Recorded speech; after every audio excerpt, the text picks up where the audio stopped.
Hello and welcome to the Voice of Intuition podcast. My name is Susan Jane and I believe that trusting your intuition is the best way to live your life with meaning and purpose. Each week you will hear about how you can connect, develop and trust your intuition through the wonderful array of guests we have on the show and my own personal experiences. Join me to understand how your intuition can guide you towards a life full of meaning and loving purpose.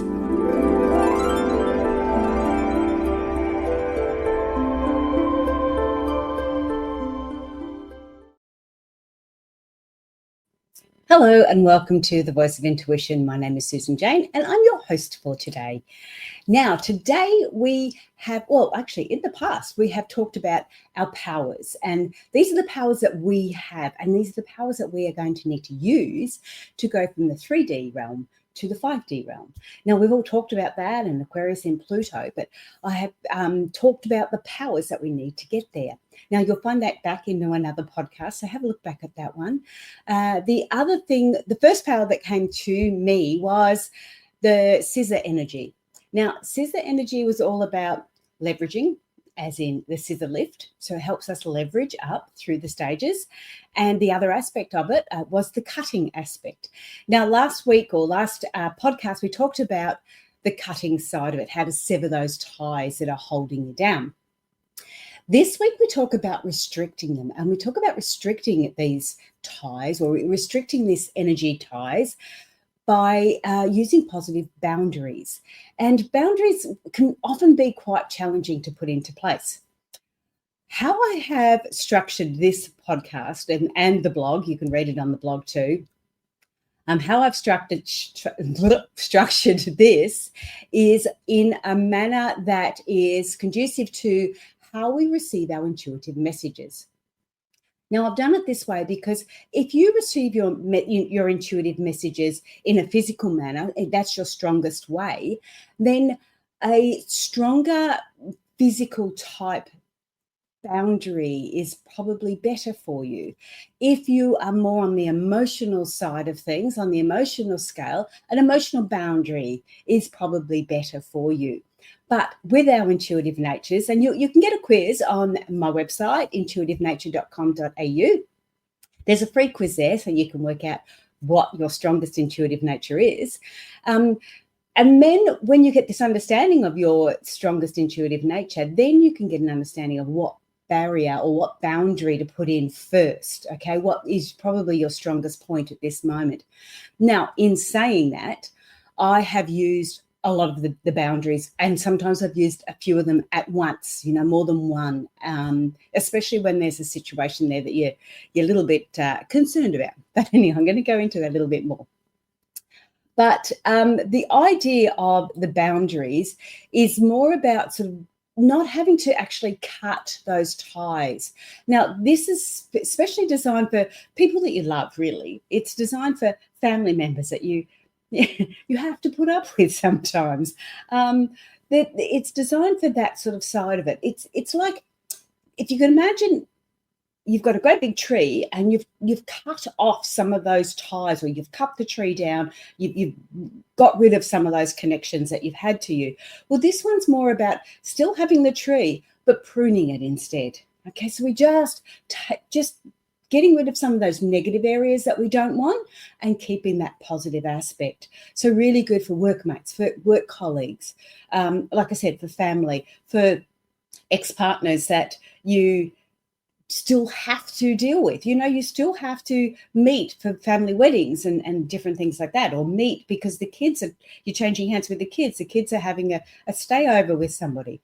It's all those sort of areas there.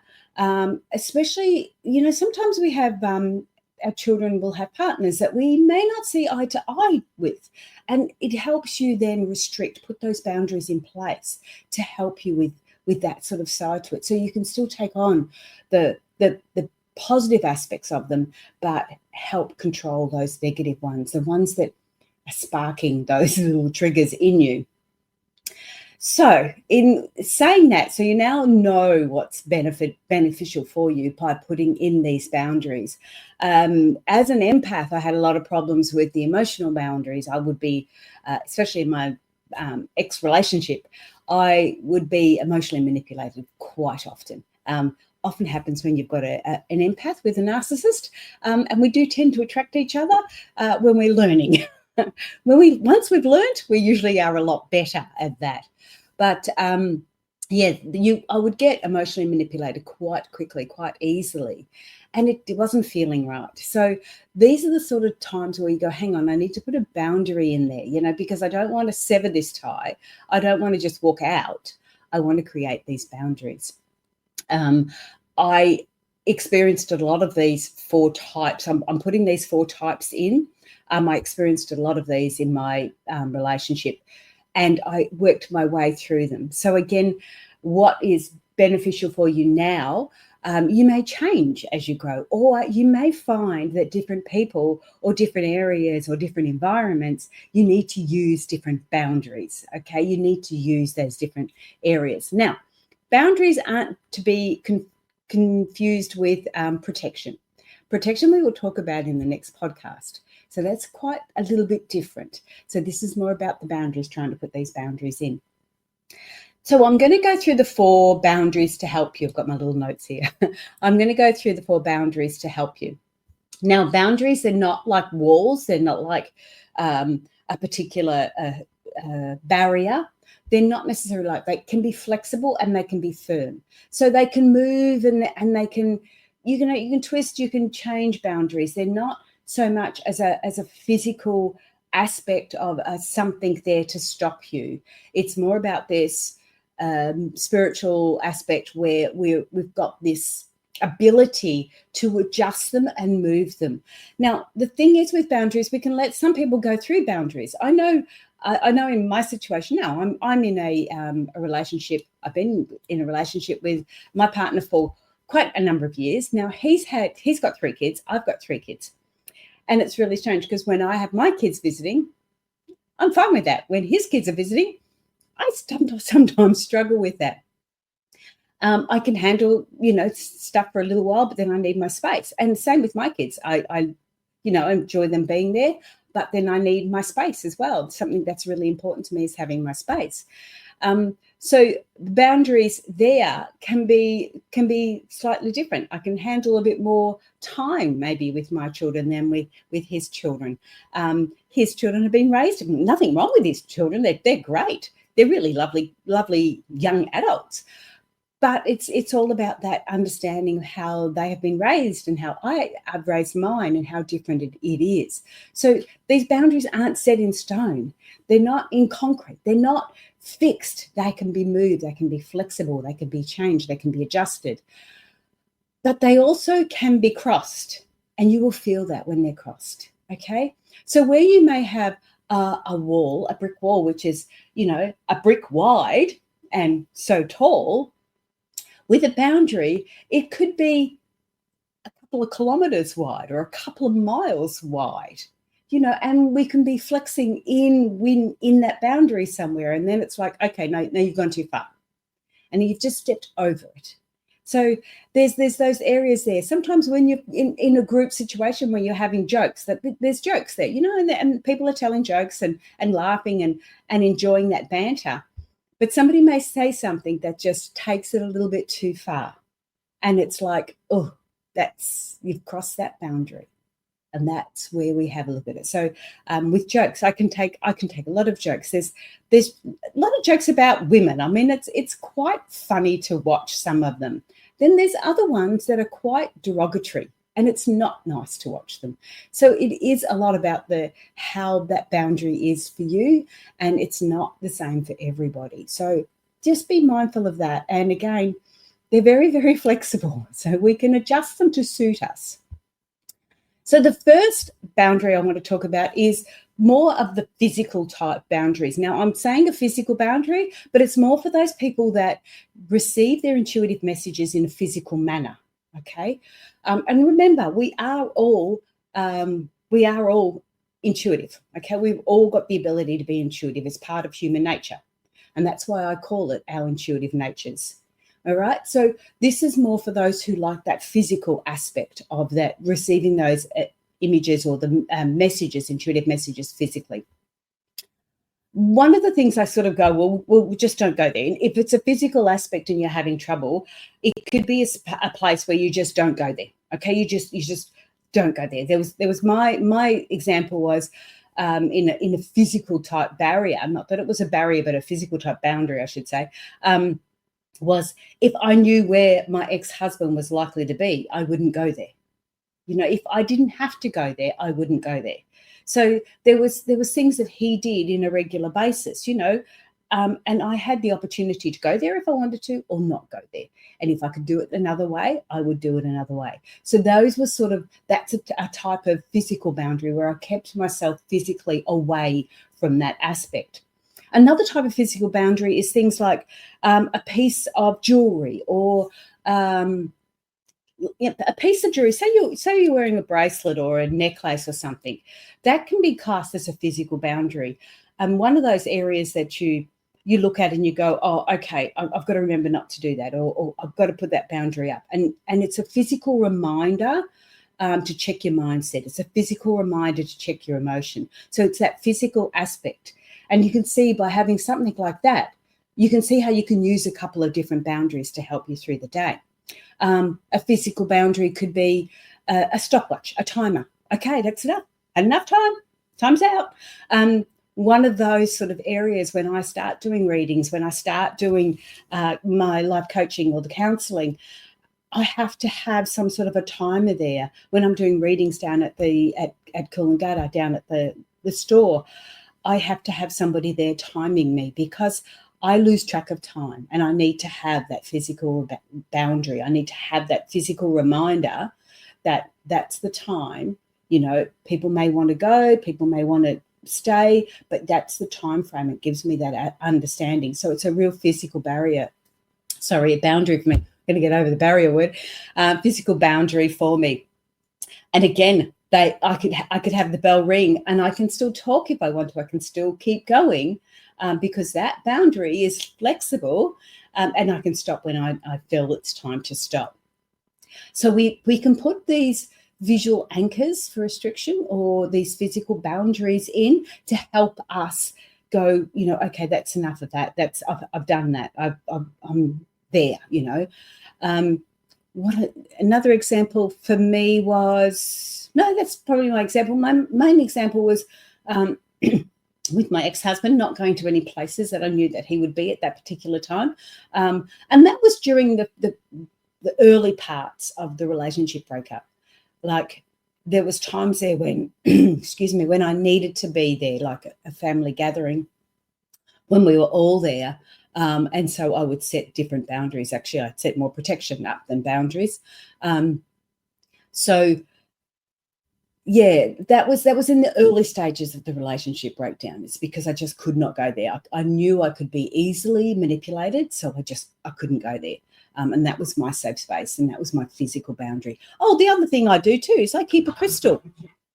That my beautiful crystal. I keep a beautiful smoky quartz crystal near my computer, and that's a type of boundary for me. So that's a protection sort of a type of boundary for me. So I feel like those negative energies from the computer isn't getting me. So that's another type of boundary. And it's just a reminder. It's right near my abundance card, and it's a reminder of, oh, abundance, you know, we've got that there. Another boundary. Let's open that up. The next part I want to look at is for those emotional people, and I don't mean that in a bad way, the ones that receive their intuitive information emotionally. That's what, and I used to get a lot of this. It was that feeling.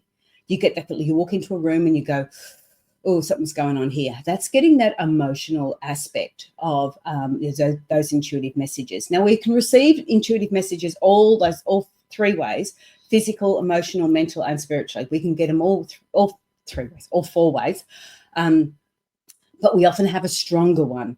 And we'll often cycle through those stronger ones too. So, at one stage there, emotional, intuitive messages were very, very strong for me. In fact, they got very overpowering sometimes. And And I had to really work on them. Was it my emotions or was it theirs? Things like that. But anyway, that's on the website, intuitivenature.com.au. With the emotional boundaries, my first one I thought about was, it's like, just say no. Saying no was one of the hardest things I had to do. And that was part of this emotional, putting those boundaries in, saying no. Again, being an empath, people would ask me to do this. People asked me to do that. I did a lot. I was quite on the go. Was president of the Playgroup Association when the kids were young. Moved buildings. I did lots of things. I played in a band. I had my own dance school by the age of 18. There was so many things that was going on. I had such a busy life. But what the old saying is, if you want something done, ask a busy woman. And that's what was happening to me. So I was getting all these requests coming in. Can you do this? Can you do this? Will you please do this? Pick this child up. Do this, do this. It was getting too much. Now, I call this an emotional boundary because it was affecting me emotionally. I felt obligated. I felt I needed to do that because somebody's asked me. I didn't want them to not like me. Oh, here we go. I wanted to make sure, I was friends with everybody. Yep, here we go again. So it was quite an emotional aspect of me. So for me to say no was my first emotional boundary that I could put in place. Even though I said it verbally, it was still an emotional one because I had to do that from the heart. And it was pretty hard. When you want to appease everybody, it's hard to say no. So I really get that. How I started that was by not saying no directly. Okay, I weasel my way around it. I did the softer approach. Some things were, I'm not feeling up to it, or let's do it another time, or I'd make up these excuses. They were basically excuses. I didn't want to do it. The thing about that was it was working for a little while, but when you turn around and say, no, I haven't got time to do it today because I've got to do this and this and this, then they've got the opportunity. Someone's got the opportunity to come back to you and say, well, can you do it tomorrow? No, I can't do it tomorrow because I've got this, this, this, and this. Well, can you do it the next day? Can you do it on the weekend? Can you do it? And so it meant that it was all right to tell a little white lie to start with, but it meant the lies got bigger and bigger and bigger and bigger. Not good. We didn't need that. And then you do get caught out. Like, oh, I thought you said you were busy today. Yeah, I was. But so I had to start changing it, and I had to stop justifying it and saying, no, I don't want to do that. Why don't you want to do that? Because I just don't. And you don't have to justify it anymore. You don't have to justify it. Now, I can say this because I've lived through it. I went through it. Took probably 10, 15 years to do it. But you now know that there is ways you can step through this. If you can't say no, you can say, let me think about it. Give yourself some breathing space. Give yourself the ability to step back and go, do I really want to do it? Do I really need to do it? Is this something that lights me up? Do I feel obligated because I have to do this? You get the understanding of it. You get to know what it feels like. And that's why I'm calling it the no, just say no, an emotional boundary, because it is about you connecting with your emotions and being able to speak it and say it. It's like, it doesn't feel right. I don't want to do that. And being able to project that out. Again, it isn't easy. Do little steps at the time if this is your area. If you feel, and to start with, you may even go, oh, somebody asks you something, and straight away you start to get that feeling. That's your intuition kicking in, okay? As an emotional intuition kicking in. You get that feeling, not again, I don't want to do that. Straight away you know that this is not right for you. Then you have to go through the process of trying to understand that and put that forward so it becomes right. Whether you change it around, whether you adjust it, or whether you just say no, that is up to you. That's your emotional boundary that you need to put in place. Okay? Sometimes I'll say, I'm not feeling up to it today. Let's talk another time. there's other ways that we can get through it. We don't have to always be doing what somebody else wants you to do. But the main thing is, and I noticed this with my partner, with his ex-partner, she would bombard him with something and blah, blah, blah, blah, blah, blah, blah, and just bombard him with stuff. And he'd just say, yes, okay, just to shut her up. That's when I said, no, what you do is say, let me think about it. And then you have that space, you create that space so you can think about it. Really, really important. And that way of doing it is also good for the next one, which is about the mental boundaries. Okay, mental boundaries, you can do the same sort of thing. And his was probably more of a mental boundary, but she tried to make it emotional by bombarding him. So a mental boundary is the same, although I look at thinking smart for your mental boundaries. Now, it's because we're thinking about it. We're getting an understanding of it. We have a knowledge about it. And one of the main areas for mental boundaries is social media. Yes. Social media can really do our head in. We really need to think smart about it. Everything we consume, social media, the news, conversations, everything we consume mentally can have an effect on us. And this is where we need to start putting some boundaries in. I know I've done it before. I've been on the phone doing the old scroll, down the rabbit scroll. And, watching these videos. And of course, as soon as I'm watching a video, and it might be at the moment I was watching Bigfoot videos. As soon as I started watching Bigfoot videos, of course, the algorithm goes, oh, she likes that, puts more in front of you, right? And that keeps on putting it. And I was watching more and more and more and aliens. I love the space stuff, the UFOs, and then the ghost stuff. So, and of course, it's putting it all in front of me. So making me go further, well, not making me, but encouraging me to go further and further and stay there. And then you'd go, oh, an hour is gone, and you've been watching these videos about Bigfoot, UFOs and ghosts, and not that all of them are AI, but there's a lot of AI stuff happening out there. So a lot of it's not real. There's a lot of it that is real, but it's really hard to determine which ones are which. And what I found I was doing was just constantly watching them. And it started to create other feelings. And it was like, it started to shift my focus away. I should have had this podcast out. Well, in my views, I wanted it out last week or the week before, and I hadn't got it out. It's because I've been doing this scrolling. I've been setting my intentions the wrong way and going all over the place. So I needed to put these mental boundaries in to protect not only my head and my way of thinking, but to protect my other areas of life, that I was so focused on what was happening in this phone that I wasn't actually enjoying what was happening around me. And social media can do that. So we need to put those mental boundaries in. They can really do your head in if you're not doing that. And the other aspect is we start to look at the social media, and I go with the social media because it seems to be, the news is bad, but the social media, I feel, can be worse in some ways because it's in your face all the time. And even the news is on there. It's in your face all the time. So social media can be really challenging, especially if you start to get on the comparing areas.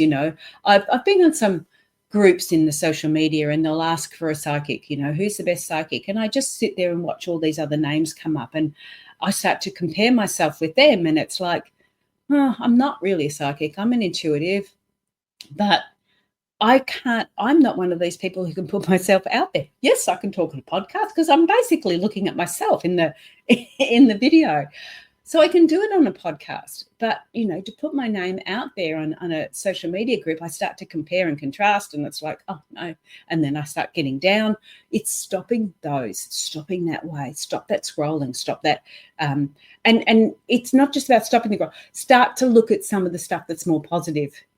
So now I start to click onto, some nice affirmations, or here's some, and we start to bring in something different. So your feed is becoming a little bit more positive. That's your mental boundaries. So remember to do that. The last one I want to talk about is spiritual boundaries. Now, this is where we do start to move into our protection side, which we will talk about next week. Next week. Hey, let's try and get it out next week, at least next fortnight, latest. That's my intention. But the spiritual boundaries are a little bit harder because they are very, very unseen, and we really do need to start to connect with our intuition strongly in those intuitive ways. Now, as I said, the physical intuitive receives the message. Usually you go through the stages. So physically you receive the messages, then you start to feel them emotionally, then you start to get those mental areas, and then we go into the spiritual side of it. So when you get to the spiritual aspect, you are into that area of psychic, intuitive, clairvoyant. You're starting to really hone in on your tools of the trade. It doesn't stop you from using physical aspects. I used to always see my hands go blotchy when they're in a physical manner when somebody needed a healing. That was my sign. I knew somebody needed a healing. My hands would go all blotchy. So we still use the other areas, but once we start getting into the spiritual side of things, we start to get those downloads a lot easier and a lot clearer. I say, but it doesn't always work that way. Like everything, you have to start in the beginning, and you do start at the bottom and work your way through it, because you do start to get these intuitive messages and you think, am I going crazy? Like, was that me or was that something else? So you do get a little bit confusing. It can be a little bit daunting to start with when you're starting to get these areas coming through. But the best way to set spiritual boundaries is through visualization. So it's like visualizing different areas, and the visualization is like creating that protection. And that's why spiritual boundaries, we do go more into the protection side of things. One of the areas that I did, one of my examples that I want to bring forward very quickly, because I know I'm starting to jump into a bit of time here. One of the examples I had, we used to meet, there was a group of 4 of us that used to meet. Now, we were all very spiritual, the 4 of us, right into that side of things, and we were all in our own businesses, so we were all starting our own business. Now, I used to go there, and it used to be great. We'd exchange and we'd have these little things happening, and we'd bring things to the table, and we'd help each other, and I was really, really enjoying it. Then after about, I don't know, must have been about 6 months, energy started to change. Now, I wasn't really aware of it, but I would get in the car and I would feel really down. Like, I felt drained, I felt exhausted, I felt really down. And I'm thinking, they used to make me feel really, I used to feel really uplifted when we met. And now I've gone the complete opposite, and I was feeling really drained and really exhausted. And then there was a couple of times, like 2 weeks in a row, and I was in tears. I got into the car before. They didn't know about it. I'd get in the car and I'd be in tears. I'd be exhausted. And it was then I realized that we had a bit of an energy vampire happening there. Not that she was aware of it, but she was taking our energy without understanding that she was taking it. So I should have put some boundaries up. And I did try to put some boundaries up. I didn't understand about protection in those days. I would have just protected myself otherwise. But what I did was start to put some boundaries in place. So I went around to speak to her, and I sort of, said to her, this is how I've been feeling. And I'm thinking that this is happening. And unfortunately, she didn't take it very well. She felt I was attacking her, and I didn't mean to have that happen, and I probably didn't do it right. I don't know. I do take on responsibility for things like that. But I tried to put these spiritual boundaries in place, and I tried to do it on a physical realm or on a mental realm, and it probably wasn't quite working. So with the physical boundaries, I probably should have been putting in more protection.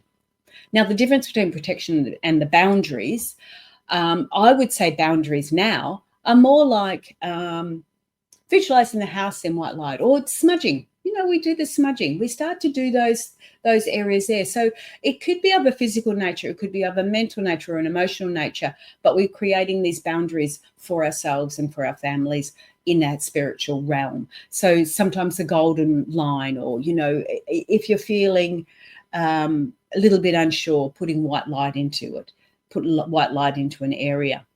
So not all spiritual connections are positive. So if something feels a little bit off, start to burn the sage, start to put in areas, even the dream catchers and things like that. All of those have that intention of actually creating that safe space for you. So the spiritual boundaries is a little bit more challenging in that aspect. It does go into all the other areas, but we know that they're all connected anyway. So just understand, if you're feeling very drained and very exhausted after being with somebody, then it's time to have a look at putting some spiritual boundaries in place. It's starting to look at putting, say, a golden line in a golden glow, a line in front of you, just to do that bit of a boundary and sort of go, okay, if they say something like that or do something like that. Oh, I know an example. I have had readers that are so in the sky, like off with the pixies, that they're not grounded enough. Now, this is where spiritual boundaries should be coming in. One particular person that I know of, she would just go off talking about UFOs and talk about angels and stuff like that, which was fine. I don't mind talking about things like that.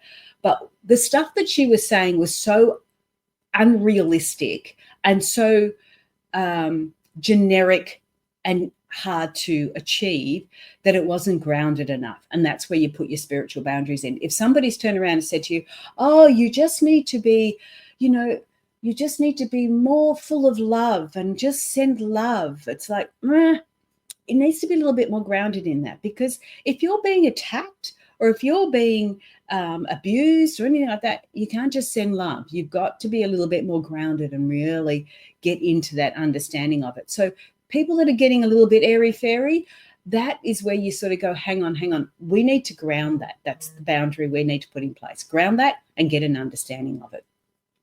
So there's lots of little areas like that. So in restricting energy, you will actually create those, you cut those, sorry, not restrict any. When you're cutting energy, you restrict those ties, you cut those ties, they're gone, you leave them go, they will still join, you still need to keep cutting them for a little while. But when you're restricting energy, it's about being able to still connect with somebody, but not have to take on that negative energy from them. So you don't feel drained, you don't feel exhausted. That is all about our restricting. I'm running out of time. So just to be really mindful of that. The next podcast will be all about protecting your energy. So that'll help you if you are stuck with the spiritual boundaries. Protecting your energy will be a lot more into that side of it. Again, I will go through those 4 areas in it too, because there's 4 main areas I look at in that context, because it helps you connect with it. That feels right for me. I'm going to do that. Or those 2, I'll do those 2. So yeah, we'll go into it that way again. But that is all from us today, from me today. Have a great day. If you want to have a look at the podcast, or the blogs, it is on my website. And, of course, the little quiz is on my website. So intuitivenature.com.au. It is an Australian business. I am Susan Jane, and I will say bye for now. See you guys.